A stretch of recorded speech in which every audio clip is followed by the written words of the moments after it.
School থেকে বের করে দেবেন। ওই ক্ষেত্রে আপনি একটা জিনিস দেখেন, আজকে একটা স্কুল হচ্ছে বিদ্যার জায়গা, এখানে শিক্ষকদের থেকে ভালো একটা জিনিস আমরা জানার জন্য আমরা স্কুলে পড়াশোনা করছি এবং যারা পড়াশোনা করছে তারাও এখানে পড়াশোনা হচ্ছে ভালো কিছু শেখার জন্য। আজকে আপনি যে বের করে দিলেন বাচ্চা মেয়েগুলা মানসিকতা কি আসলে এটা দাদা এখন নয়, সবসময় আমরা যে এই বুধবার অন্তত এই ড্রেসটা পরে আসতে হবে। আমার কথাটা বলতেছি, বুধবার পরে আসবে, এটা আগেই রোল করা আছে যে ওই দিন ওই ড্রেসটা পরে আসতে হবে, না নাইলে ক্লাস করা যাবে না।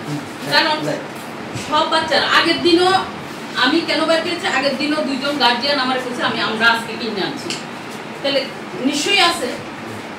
সেই দিন একজন আমার গার্জিয়ান কইলো যে আমি টাকা দিব, আপনার বের করে দিবেন, এইভাবে কথা আয়া সেটা আমার ফোনে এইভাবে ধমক দেওয়া দরকার নাই। তো সে আই আমার সঙ্গে কইতো যে ম্যাডাম আমরা তো পাইছি না, তাইলে আমরা 2 দিন সময় দেন। কিন্তু একজন গার্জিয়ান আগে দুজন গার্জিয়ানই আছে আমার কাছে, আয়া বলছে যে আমরা ফোকাসের ভিতর থেকে আনছি।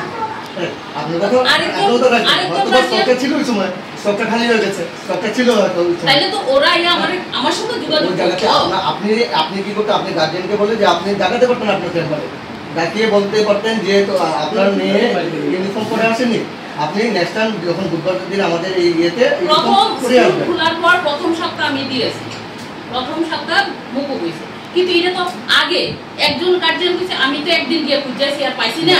ওই গার্জিয়ান গুলো তো জানে না যে বাচ্চাদের